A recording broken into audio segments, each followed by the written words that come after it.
¿Existen signos reconocibles que muestren que ha ocurrido una conversión verdadera? ¿Cómo puede alguien que busca a Dios saber si Dios ha trabajado en su corazón? ¿O cómo pueden los obreros cristianos discernir el estado espiritual del que busca a Dios, o examinar el estado espiritual de la persona que solicita ser bautizado o ser miembro de una iglesia? Muchos pasajes en la Biblia detallan de una manera sencilla un número de signos definitivos de conversión que nuestros antepasados solían llamar marcas de gracia. La primera carta de Juan, por ejemplo, enumera estas marcas tan claramente que muchos comentaristas de la Biblia han descrito los puntos principales de esta epístola como las pruebas de vida. Juan enfatiza que a través de ciertas evidencias podemos saber si realmente conocemos a Dios. Primera de Juan 2:3. Romanos 8 describe también muchos signos claros e indicaciones de conversión. Sin embargo, con el fin de memorizar los signos y usarlos en un contexto práctico y pastoral, Hechos 2 provee la lista más sucinta y fácil de seguir. Antes de considerar estos signos, debemos recordar la imperiosa necesidad de restablecer su importancia en nuestros días. Sabemos perfectamente que mucho del evangelismo moderno tiende a trivializar el pecado y el arrepentimiento y a hablar únicamente de los beneficios del evangelio. Escuchamos de personas que han sido llevadas a un compromiso cristiano, cuando muy frecuentemente es obvio que no han confrontado su pecado o no ha habido un arrepentimiento real del mismo. Vemos personas que son persuadidas a tomar una decisión instantánea por Cristo y después se les asegura que son salvas instantáneamente, pero ¿son realmente convertidas? ¿Qué tal si la persona que toma una decisión por Cristo no ha entendido realmente lo que envuelve la conversión? ¿Qué tal si esa persona está reteniendo algún pecado secreto o por ende no alcanza un arrepentimiento verdadero? ¿Qué tal si aún no ha renunciado por completo a creerse justo y limpio o no existe una dependencia genuina, iluminada e inteligente en la muerte expiatoria de Cristo y en su justicia? ¿Qué tal si Dios no ha trabajado aún en ese corazón para llevar a esa persona a una convicción real de pecado y a rendir su corazón incondicionalmente al Señor? Todas esas posibilidades son ignoradas por muchos evangelistas superficiales en nuestros días. Por lo que a ellos se refiere, estos elementos esenciales en la conversión deben tomar un lugar secundario en su evangelismo superficial. Sin lugar a dudas, es nuestro deber aprender nuestro evangelismo de la palabra de Dios, a fin de que podamos respetar la manera en que el Espíritu Santo obra en los corazones de pecadores perdidos. Procedemos ahora directamente a analizar estos signos de conversión que se presentan en el capítulo 2 de los Hechos de los Apóstoles. El magnífico registro de Lucas en Hechos 2, 37-38 y 41-46 provee una descripción detallada del gran cambio en las actitudes y vidas de muchos miles de personas convertidas en el día de Pentecostés. Al oír esto, se compungieron de corazón y dijeron a Pedro y a los otros apóstoles: «Varones hermanos, ¿qué haremos?» Pedro les dijo: «Arrepentíos y bautícese cada uno de vosotros en el nombre de Jesucristo para perdón de los pecados». Así que los que recibieron su palabra fueron bautizados y perseveraban en la doctrina de los apóstoles, en la comunión unos con otros, en el partimiento del pan y en las oraciones, con alegría y sencillez de corazón. 6 de los principales signos o marcas de gracia se encuentran en este pasaje.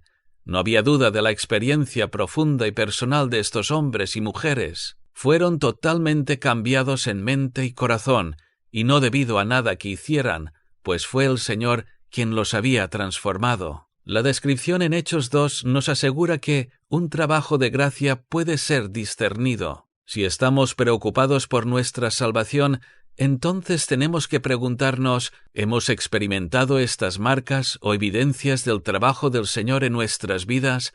Estos signos pueden ser el estímulo que necesitamos. Si necesitamos discernir el trabajo del Señor en la vida de alguna persona, debemos conocer estos signos también como para poder recordarlos sin titubeo alguno.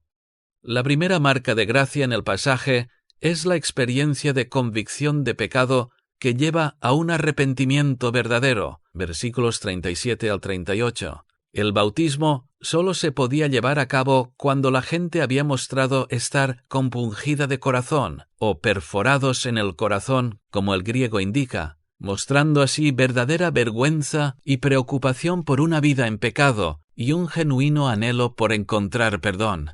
Al discernir el progreso espiritual de una persona, debemos buscar un corazón contrito y humillado, que el Señor no despreciará. Salmo 51. Si sentimos que tan solo ha habido un reconocimiento frío e intelectual del pecado o una momentánea ráfaga de emoción, acompañado de un arrepentimiento muy formal o limitado, tendremos que dudar en gran manera que realmente haya existido conversión alguna. El Señor llena al hambriento de buenas cosas. La palabra dice: «Bienaventurados los que tienen hambre y sed de justicia». El arrepentimiento implica un fuerte sentimiento y solamente podemos tener una esperanza sólida de que una obra real de gracia ha tenido lugar en el corazón cuando alguien está profundamente preocupado por el pecado y apesadumbrado por conseguir el perdón de Dios. Los testimonios que no hacen mención alguna de arrepentimiento son extremadamente sospechosos.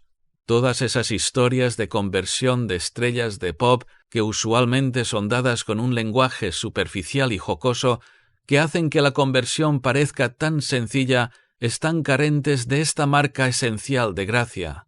Escuchamos gente decir que no podían con la vida, así que le pidieron a Jesús que se hiciera cargo, y como consecuencia de ello, Jesús ahora está con ellos, incluso en el escenario, y los hace mucho más exitosos en sus vidas, unas vidas mundanas y que no han sido cambiadas. El Señor Jesucristo tiene que ser un Salvador personal que rescata del pecado antes de ser ninguna otra cosa para una persona. La idea de que una persona puede recibir a Cristo en un momento solamente porque la persona se sienta moderadamente vacía es un trágico engaño y no tiene semejanza alguna a la conversión de la Biblia. Debemos buscar alguna señal que indique que una persona ha tenido una convicción real y se ha postrado con aflicción ante Dios, con un deseo sincero y profundo de recibir perdón y una nueva vida. No se espera que los que buscan a Dios sientan la misma vergüenza profunda y dolor conmovedor como los que leemos en algunas biografías cristianas o en historias de avivamiento, pero sus historias deben envolver una medida adecuada de dolor, humildad ante Dios y ablandamiento ante la misericordia del Señor. Deben mostrar de alguna manera el corazón contrito y humillado que confía en el Cristo del Calvario y tan solo en Él para obtener perdón. El arrepentimiento es un cambio total de la mente, es decir, un alejamiento del pecado y un acercamiento hacia Dios. Involucra dos cosas: nuestra actitud hacia el pecado y hacia el Señor. Al principio de la convicción de pecado, no solo estamos avergonzados por nuestro pecado, sino que también perdemos el gusto por él. Añoramos dejarlo y ser diferentes, y más aún, cambiamos de opinión con respecto al Señor, buscándolo como el único Salvador y rindiéndonos a Él como el único y absoluto soberano en nuestras vidas. Hoy en día muchas personas que dicen ser cristianos bíblicos han diluido la clara enseñanza de la Biblia acerca de la conversión. Dicen que no es necesario romper totalmente con el viejo estilo de vida mundano y pecaminoso. Dicen que el arrepentimiento tan solo se refiere a cambiar de parecer con respecto a Jesucristo. Y para empeorar las cosas, también niegan que el señorío de Cristo sobre nuestras vidas sea necesario para la salvación. En otras palabras, reducen a nada el arrepentimiento. No es de sorprender que sus convertidos mantengan sus costumbres y gustos mundanos, pero es que, de acuerdo con el patrón del Nuevo Testamento, eso no es una verdadera conversión. Podemos resumir la cuestión sin temor a equivocarnos de la siguiente manera: si no hay vergüenza, no hay conversión. Si no existe una dependencia exclusiva en el Calvario, no hay conversión. Si no existe un romper con la vida antigua, no existe conversión. Si no hay separación del mundo, no hay conversión. Si Cristo no es nuestro Señor, no hay conversión. He aquí las preguntas claves de las que tenemos que saber las respuestas. Las personas que buscan a Dios se han sentido miserables y profundamente avergonzados por su pecado y maldad ante un Dios santo. Se han arrepentido verdaderamente, fijando su esperanza en la muerte expiatoria del Señor Jesucristo como el único Salvador. Se han rendido completamente a Él como Señor y Salvador. Por supuesto, debemos buscar que exista evidencia. Existen indicaciones de que las personas se han humillado realmente y han cambiado completamente su relación para con el Señor y para con el mundo. Si es que las hay, esta evidencia no será difícil de percibir. Se preocupan por agradar al Señor, quieren tener progreso en santidad. Algunas veces somos confrontados por amigos a quienes les falta certeza de su salvación, y sin embargo, es obvio que estas cosas han pasado en sus vidas. Muestran que tienen hambre y sed de justicia. En estas circunstancias, tal vez es nuestra tarea ayudar a tales personas a darse cuenta de que ha habido un gran cambio en sus vidas y que parecen haber pasado por la gracia de Dios por el valle del arrepentimiento y parecen estar camino hacia las laderas de la montaña del Señor, el reino de Dios. La segunda marca de gracia está en Hechos 2:42. Y perseveraban en la doctrina de los apóstoles. El griego original indica que continuaron fuertemente adheridos a la doctrina de los apóstoles. Ellos persistieron o perseveraron. Es un signo claro de gracia cuando la mente de alguien ha sido abierta a entender y amar la palabra de Dios, y cuando su autoridad y gobierno han sido establecidos en el corazón. Una persona verdaderamente convertida comprende la importancia de la palabra de Dios y queda fija e incluso afianzada y firmemente leal a ella.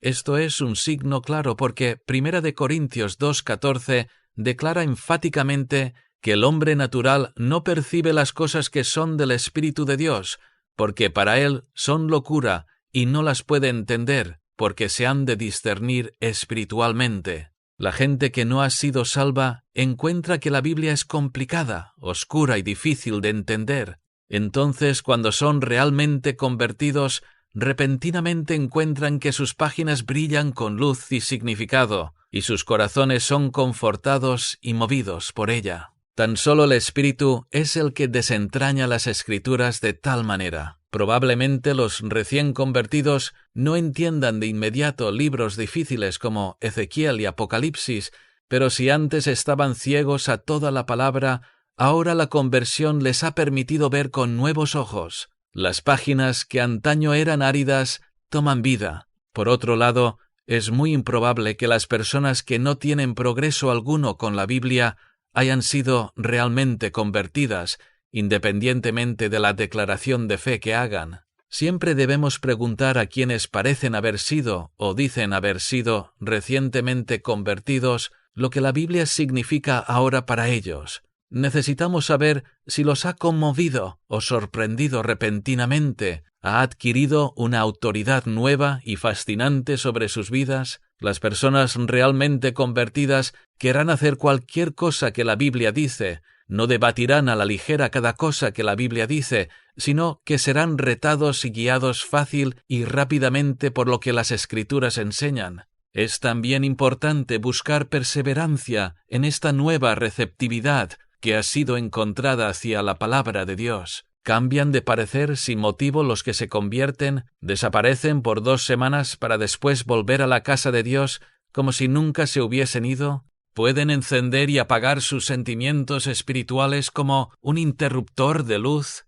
A menudo acontece que alguien parece muy afectado por la palabra de Dios y parece creer muy sinceramente, pero desafortunadamente la impresión se desvanece tan rápido como vino. La perseverancia es un signo excelente de que la palabra de Dios tiene una nueva autoridad en la vida de alguien que ha sido realmente convertido. La nueva naturaleza, ciertamente, no se vuelve en contra de la palabra.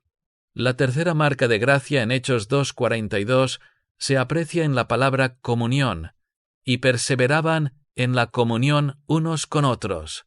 Aquellos que confiaron en Cristo en el día de Pentecostés repentinamente se volvieron firmemente adheridos a la gente de Dios. Este deseo extraño y cada vez mayor de tener la compañía de cristianos, esta sensación misteriosa de proximidad o familiaridad, es otro de los signos inequívocos de gracia de una conversión real que puede verse en 1 de Juan 3:14. Nosotros sabemos que hemos pasado de muerte a vida, en que amamos a los hermanos. Podemos agregar las bien conocidas palabras de Ruth 1:16, en donde Ruth dijo: «No me ruegues que te deje y me aparte de ti, porque a donde quiera que tú fueres, iré yo, y donde quiera que vivieres, viviré. Tu pueblo será mi pueblo, y tu Dios, mi Dios». Si alguien tiende a quedarse después de las reuniones para poder hablar con los demás creyentes y está deseoso de aceptar invitaciones para fraternizar con ellos, esto puede muy bien ser otro signo de un trabajo de gracia verdadero. Una profunda necesidad de compañerismo espiritual podría indicar que el Señor ha incluido a esa persona en su familia espiritual. La sangre real de la familia del cielo corre por las venas de todos los que realmente son convertidos, pues son hechos conciudadanos de los santos y miembros de la familia de Dios. Sin embargo, es una mala señal que una persona supuestamente convertida parezca preferir aún la comunión con el mundo, donde no hay un vínculo estrecho con cristianos ni una necesidad de comunión y tampoco hay un deseo de hablar de las cosas de Dios. Es improbable que haya existido aún una conversión real. El lazo único que relaciona a un creyente con otro es implantado en todo verdadero cristiano en la conversión. Podemos ver tal lazo y sentido de pertenencia en la persona cuyo estado espiritual estamos evaluando. Llega un momento en que las personas realmente convertidas comienzan a sentir que se está creando una separación entre ellos y sus amigos no creyentes. Esto puede ser doloroso muchas veces, pero es inevitable si realmente hay gracia en el corazón.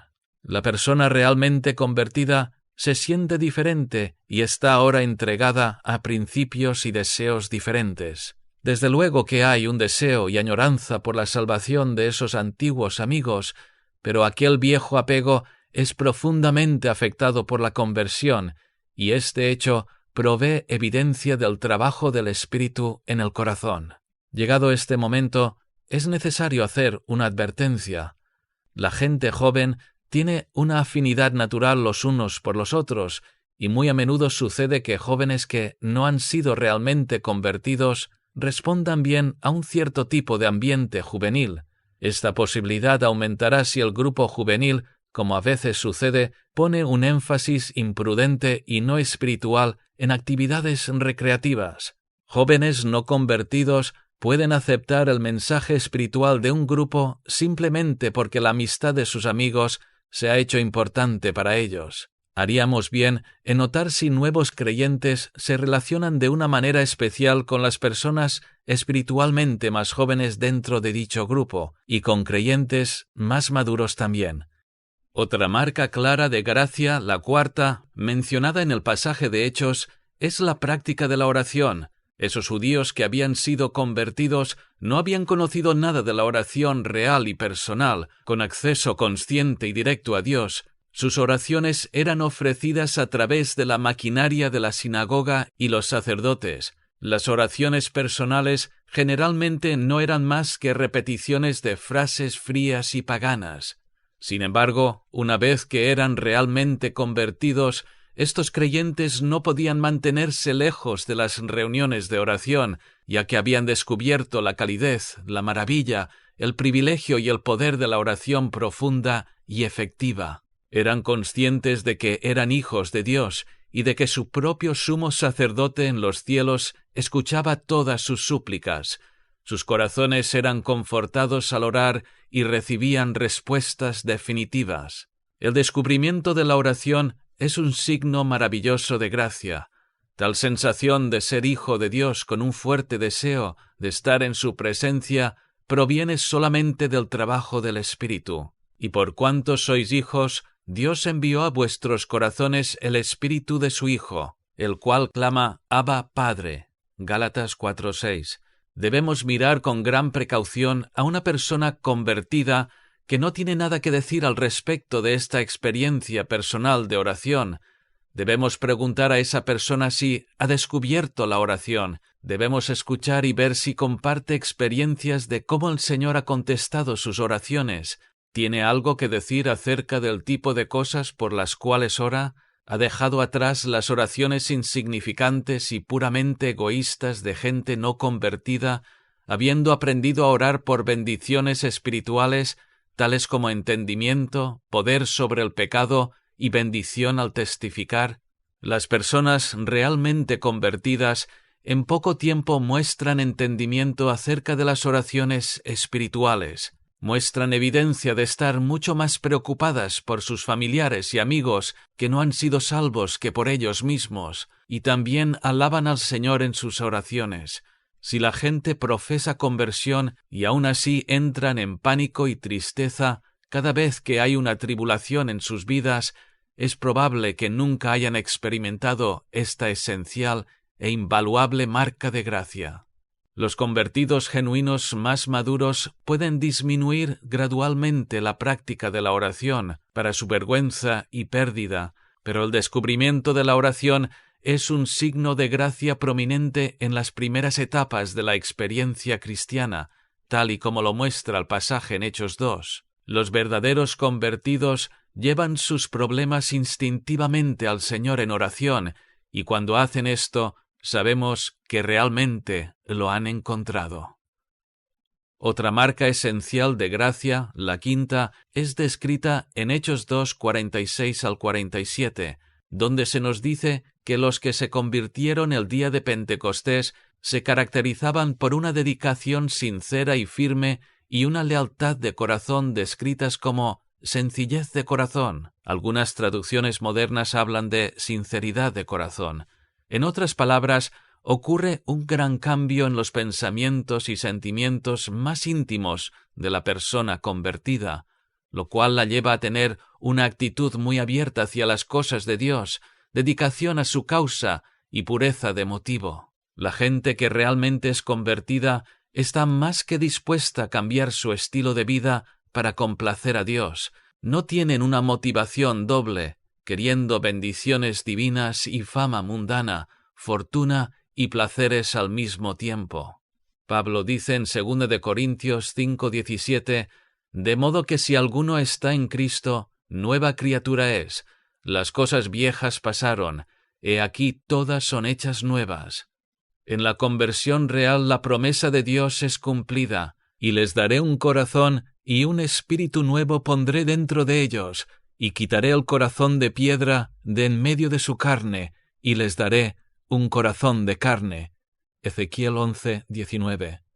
La dureza y frialdad de antaño son eliminadas, causando así que los convertidos estén profundamente preocupados por su relación con el Señor y fácilmente movidos por las cosas espirituales. Se vuelven espiritualmente sensibles a la voluntad de Dios y a sus deberes cristianos, adquiriendo corazones que prestan atención y responden. Nuevas motivaciones, gustos e ideales se establecen y un nuevo estándar de conducta es asumido. El mundo y todos sus placeres pecaminosos ahora tienen un sabor amargo, de modo que las cosas que se prefieren ahora están todas relacionadas con las cosas de Dios, porque las palabras de Cristo son verdad, porque donde está vuestro tesoro, allí estará también vuestro corazón. Lucas 12:34.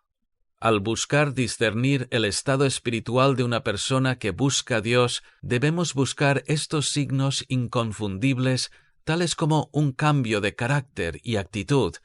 Un convertido nuevo y genuino es notablemente enseñable y moldeable. Si bien anteriormente la persona tenía tendencias orgullosas y arrogantes, ahora de repente quiere ayuda y guía en el camino espiritual.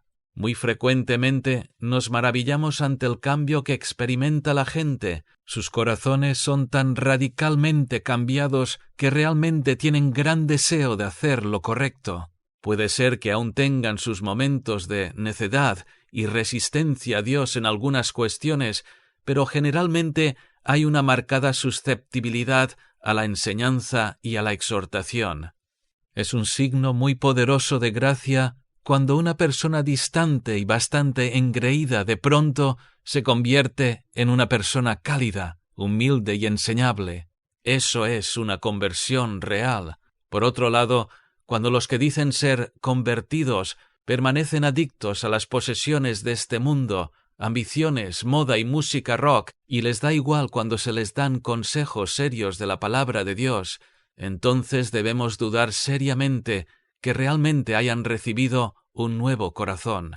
Este nuevo corazón incluye una actitud de gran reverencia y respeto para con Dios, así como un profundo amor por Él. En este mismo pasaje, Hechos 2:43, leemos: «Y sobrevino temor a toda persona». Esto se refiere al temor reverente y al asombro. El nuevo corazón tiene mucho cuidado de obedecer a Dios y es muy consciente de su presencia, santidad y poder.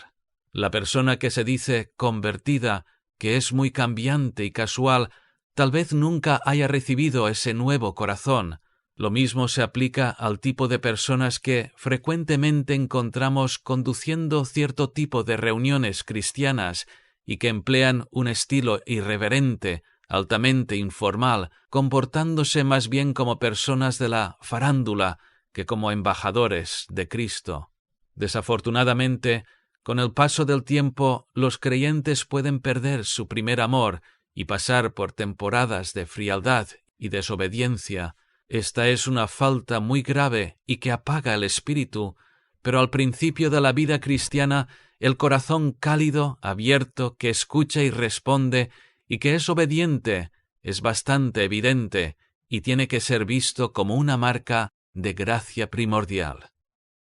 Hechos 2, 41-47 describe personas que al principio de su experiencia cristiana claramente poseían una buena medida de certeza o seguridad. Esta sería nuestra sexta marca esencial de gracia: el que tuvieran alegría, versículo 46, y el que estuvieran alabando a Dios, versículo 47, apuntan a esto, así como también su amor y compromiso.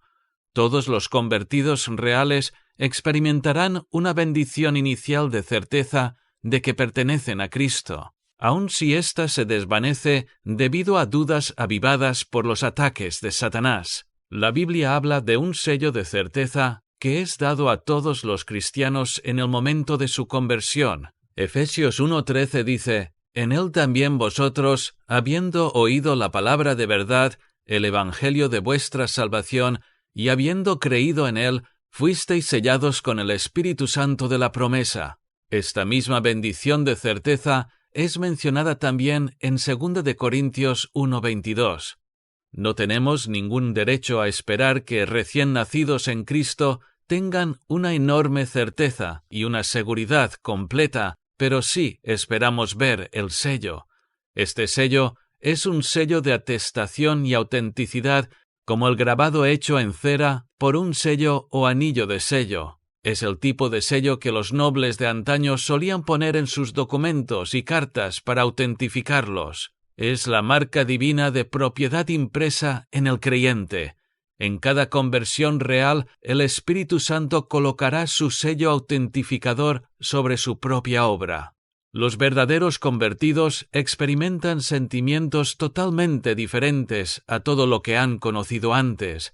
Conocen una cantidad de paz tal como la que el mundo no puede dar, y esta paz usualmente incluye una verdadera sensación de haber recibido perdón. La Biblia nos dice que el sello es las arras, la promesa, el depósito o anticipación de la futura herencia cristiana. De esto concluimos que los verdaderos convertidos recibirán también una sensación de asombro por ser herederos del cielo.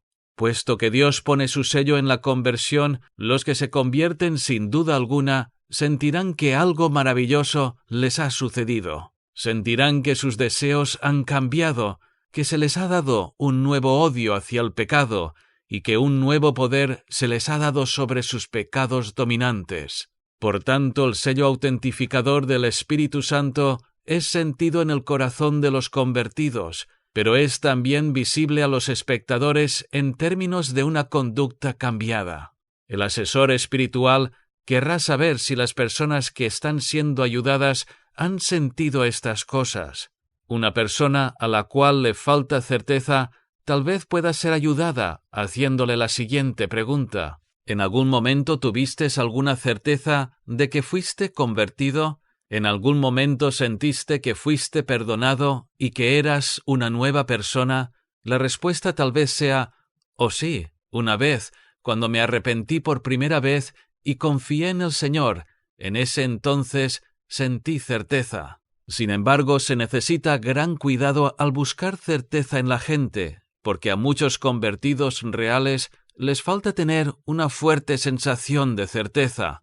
La Confesión de Fe de Westminster establece: esta seguridad infalible no pertenece a la esencia de la fe hasta tal punto que un verdadero creyente no pueda esperar mucho tiempo y luchar con muchas dificultades antes de ser partícipe de tal seguridad.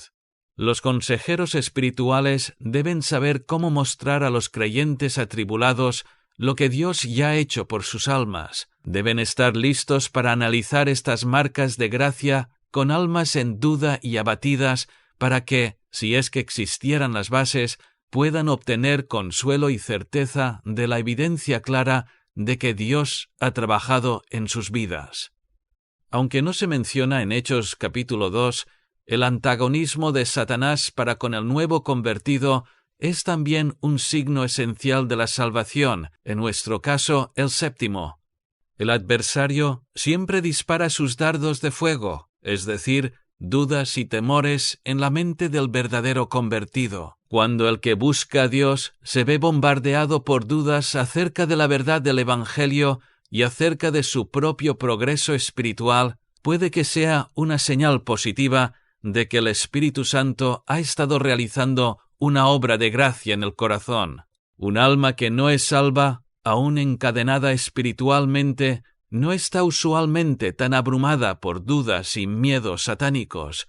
El Señor Jesús enseñó esto en Lucas 11:21, al decir: cuando el hombre fuerte armado guarda su palacio, en paz está lo que posee.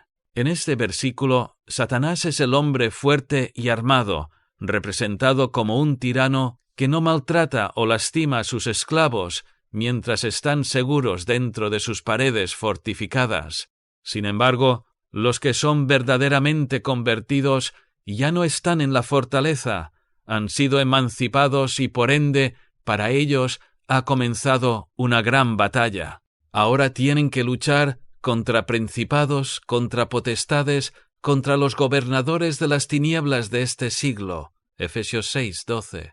Por tanto, la agitación que sufren sus mentes, las dudas que tanto odian y la incertidumbre que usualmente sienten puede ser evidencia de que el Señor sin duda les ha salvado y de que ahora están en el campo de batalla. En cierta forma, Satanás se extralimita cuando lanza sus ataques contra los que han sido convertidos recientemente, pues les prueba la certeza de su existencia y que tienen una razón para atacarles. La estrategia que usa de no atacar hasta que la gente llega a ser convertida puede ser demostrada mediante la experiencia de gente que ha crecido en hogares cristianos, pero que pasan muchos años como cristianos nominales antes de ser convertidos realmente. Durante tales años casi nunca dudan la realidad histórica de los eventos bíblicos o de la obra y el ministerio de Jesucristo. Pero en cuanto acuden sinceramente a Cristo, comienzan a tener dudas. Solo entonces Satanás abandona su actitud de pasar inadvertido y comienza a hostigarlos. Los que son jóvenes en la fe deben ser ayudados a ver que Satanás dispara sus dardos de fuego en sus mentes como resultado de su malicia y rencor. No puede quitarles la salvación, pero se esforzará al máximo para arruinar el gozo y la paz que tienen al creer. La estrategia de Satanás varía. En un momento llenará de dudas acerca de la fe cristiana al que ha sido convertido recientemente. En otro momento cambiará su ataque.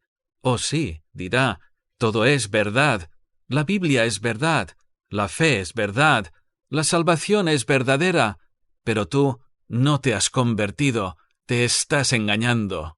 Tarde o temprano el creyente caerá en pecado y el diablo aprovechará esta oportunidad para presionarle con esta acusación.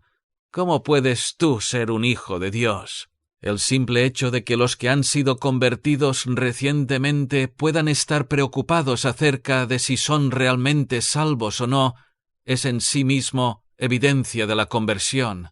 Si son cristianos genuinos, entonces el estado de sus almas es la cosa más importante en sus vidas. Su estado espiritual es crucial para ellos, y su ansiedad, en efecto, prueba que son hijos de Dios. La gente que no es convertida no tiene una profunda aflicción acerca de su situación espiritual. A ellos les importan más las cosas de este mundo. La ansiedad santa, como los puritanos la llamaron, es por tanto una buena evidencia de que el tesoro de una persona está ahora en el reino de Dios. Llegados a este punto, sería bueno ahora hacer una recapitulación de estos signos de conversión. 1. Un verdadero arrepentimiento ha ocurrido. El corazón contrito y humillado busca a Dios para obtener misericordia y gracia. 2. Nacen un nuevo entendimiento de la palabra de Dios y una nueva sumisión a su autoridad. 3. Un fuerte sentimiento de apego y pertenencia al pueblo de Dios se hace presente, por el cual sabemos que hemos pasado de muerte a vida. 4. Se manifiesta una nueva habilidad maravillosa para orar, incluyendo adoración y peticiones espirituales, y las oraciones son contestadas. 5. Un nuevo corazón es recibido junto con gozo, carácter, gustos y deseos nuevos, porque el creyente ha sido liberado del mundo y guiado a las cosas de Dios. Con el nuevo corazón, el proceso de santificación comienza, es decir, el deseo de obedecer y agradar al Señor. 6. La paz de Dios y el sentido inicial de pertenencia, la certeza, son puestos en el corazón por el Espíritu. Y 7. Los ataques de Satanás se perciben ahora en la forma de tentaciones, dudas y miedos nuevos. La guerra espiritual ha comenzado. De los numerosos ejemplos de conversión en la Biblia, nos damos cuenta de que la conversión, desde un punto de vista humano, es algunas veces una experiencia súbita y a veces es un proceso más prolongado. Luz y entendimiento pueden aparecer gradualmente a medida que el pecador tiene convicción de sus pecados. A menudo puede haber una crisis prolongada en el corazón antes de que toda rebelión sea subyugada y el pecador sea hecho humilde ante el Señor. Las primeras oraciones de arrepentimiento de la persona que busca a Dios pueden ser, por tanto, todo menos satisfactorias para el gran escudriñador de corazones, y muchas veces un periodo mayor de convicción y búsqueda puede preceder al momento en que el pecador que busca sea conscientemente vuelto a nacer. Algunas de las marcas de gracia pueden aparecer durante las etapas tempranas de la obra del Espíritu en el corazón, pero sólo brillarán claramente todas las marcas cuando las tinieblas sean totalmente transformadas en luz, la culpabilidad en perdón y la muerte en vida. Obviamente, el uso de estos signos de conversión ayudará a evitar dar una certeza prematura de salvación al que busca a Dios, lo cual es el problema más grande del decisionismo moderno. Con demasiada frecuencia, en reuniones evangelísticas, se insta a la gente a tomar una decisión fácil o a dar una mera aceptación mental al Evangelio. Si responden, se les dice inmediatamente que son salvos y a menudo, sin importar cómo se sienten. Imaginemos que un predicador o algún otro obrero cristiano ha asegurado enfáticamente que el alma de una persona que busca a Dios es salva, sin tomar en cuenta el hecho de que no hay evidencia real de esto. Supongamos también que a pesar de que esta persona es moderadamente sincera, el Señor no le ha dado aún las conscientes bendiciones de haber nacido de nuevo porque su arrepentimiento es muy superficial. Si el Espíritu está obrando, entonces a su debido tiempo Él causará que el que busca a Dios llegue a estar más preocupado por el pecado y entonces que se arrepienta de una manera más seria y completamente. En este caso, sin embargo, las aseveraciones inapropiadas del obrero cristiano pueden interferir seriamente con el progreso de esa persona porque imagina que ya es salva. Al pasar los días, esta persona puede llegar a preocuparse acerca del hecho de que no haya habido ningún cambio en su vida. Esto introducirá otro problema. El predicador o el consejero espiritual insistió que él había sido convertido y le dijo muy dogmáticamente que no había nada más que hacer por él. Se le dijo que había llegado a ser una persona convertida sin importar cómo se sentía. El resultado es que esa persona que busca llegará a estar profundamente confundida y perderá toda confianza en su ayudante espiritual y probablemente, por un tiempo, en el mensaje del Evangelio también. La lección es que cuando ayudemos a una persona que busca a Dios, siempre debemos delimitar la promesa de salvación tal y como está delimitada en la palabra de Dios.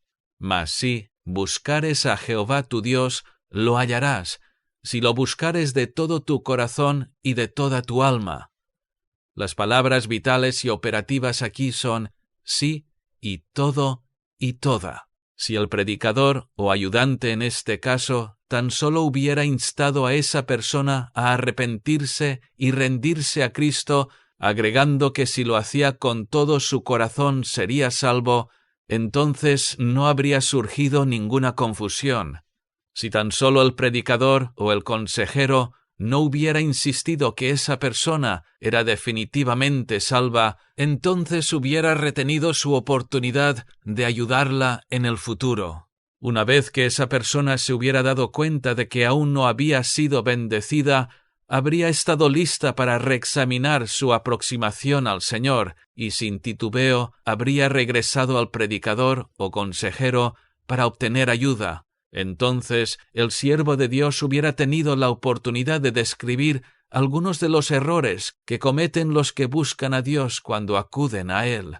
Hubiera podido preguntar a esa persona si estaba confiando solamente en el Calvario, sabiendo que él mismo no puede contribuir de ninguna manera a su salvación. Hubiera podido preguntarle si realmente estaba rindiéndose a sí mismo, al gobierno y a la autoridad del Señor, renunciando a sus ambiciones, terquedad y voluntad propia.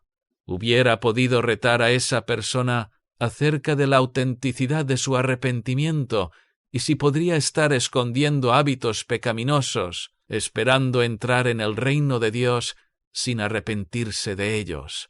Por supuesto, un consejero sabio jamás indagaría los detalles acerca del pecado del pecador, sino que daría exhortaciones generales acerca de la necesidad de dejar toda actividad pecaminosa conocida e ídolos.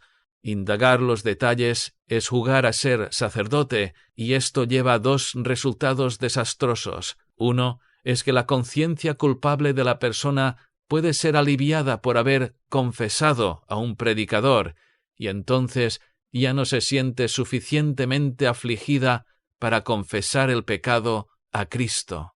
El otro resultado es que esta persona más tarde se arrepienta enormemente de haber compartido su pecado con un predicador o ayudante espiritual y que esté demasiado avergonzado como para regresar a la iglesia.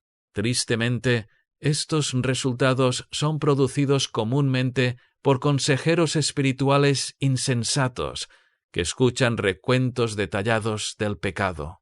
En muchas maneras, un consejero espiritual sabio hubiera continuado siendo un instrumento de Dios para con el alma de esta persona que busca a Dios. La conversión es una obra del Espíritu, y los siervos del Señor jamás deben interferir en su obra intentando apresurarse a concretar el asunto. Obviamente debemos tener cuidado de no cometer el error opuesto. Imaginemos que alguien realmente ha experimentado convicción de pecado y se ha arrepentido genuinamente y se ha rendido al Señor con todo su corazón. de tal manera que esta persona tiene una experiencia real de la gracia de Dios en la conversión, y a pesar de ello, después de un tiempo, este convertido genuino padece de falta de certeza de su salvación. Tarde o temprano busca a un pastor o a un cristiano maduro para revelar sus problemas y dudas. Si este convertido ha sido salvo de un entorno no cristiano, puede ser que tienda a expresar las cosas espirituales torpemente, con el resultado de que el consejero espiritual asuma que no es convertido y le aconseje volver a ir al Calvario y arrepentirse nuevamente. Mucho daño ha sido hecho a causa de un asesoramiento insensible, cuando una verdadera conversión ha pasado inadvertida y creyentes que no han sido asegurados de su salvación han sido echados de la comunión con los redimidos. Ya hemos indicado que puede depender de un obrero cristiano el determinar si hay o no evidencia de conversión en la vida de alguien al que le falta certeza. Si la hay, entonces nuestra tarea será la de mostrar esta evidencia a esta alma en duda. Necesitaremos ayudar a esta persona a obtener un poco de aliento y certeza de lo que el Señor claramente ha hecho ya en su vida. Tal vez debemos mostrar a tal persona que está mal que un convertido genuino no dé gracias por cada evidencia de la obra de gracia del Espíritu y robarle alabanza al Señor. Obviamente, es vital para nosotros que conozcamos los signos de conversión si es que queremos ser aptos ayudantes espirituales de otras personas. Es vital también, si es que hemos de cumplir nuestro deber bíblico, que mantengamos una membresía regenerada en nuestras iglesias locales. En la historia de la Iglesia cristiana, los problemas más grandes siempre han surgido a raíz de la presencia de gente que no es salva en la membresía de la Iglesia. ¿Cómo pudo la plaga del modernismo tener éxito en erradicar el verdadero evangelio de tantas denominaciones protestantes occidentales en los últimos 100 años? ¿Y qué causó que innumerables iglesias evangélicas zozobraran ante la oleada de cristianismo mundano que se levantó tan solo hace 3 décadas? La explicación bíblica es la presencia de tanta madera, heno y hojarasca en las iglesias. El deber expuesto en Hebreos 12:15 ha sido grandemente ignorado en nuestras filas. Mirad bien, no sea que alguno deje de alcanzar la gracia de Dios, que brotando alguna raíz de amargura os estorbe, y por ella muchos sean contaminados. Una persona que ha dejado de alcanzar la gracia de Dios es una persona que no ha tenido una verdadera conversión. Si tal persona es admitida en la membresía de la Iglesia, esa persona muy pronto puede ser causa de inquietud espiritual y decadencia. Cualquier iglesia local que admite miembros sin el cuidado necesario, eventualmente estará abrumada con gente que no es salva y, por tanto, se verá sumergida por completo en problemas espirituales y apostasía. Con respecto a entrevistar candidatos para ser miembros de la Iglesia, no somos infalibles e inevitablemente cometeremos errores. Claramente nuestros exámenes no deben ser demasiado rigurosos, pues nunca debe parecer increíblemente difícil obtener la membresía para una persona que es salva, pero debemos analizar diligentemente y hacer todo lo posible para asegurarnos de que se ofrezca membresía solo a aquellos que den evidencia real de haber experimentado la conversión. Para este trabajo debemos tener un conocimiento cabal de estas grandes marcas de gracia.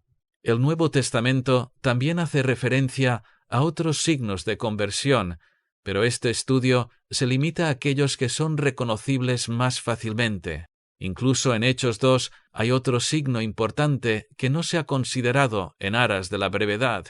Lucas da constancia de que los convertidos de Pentecostés perseveraban en la doctrina de los apóstoles, en la comunión unos con otros y en el partimiento del pan.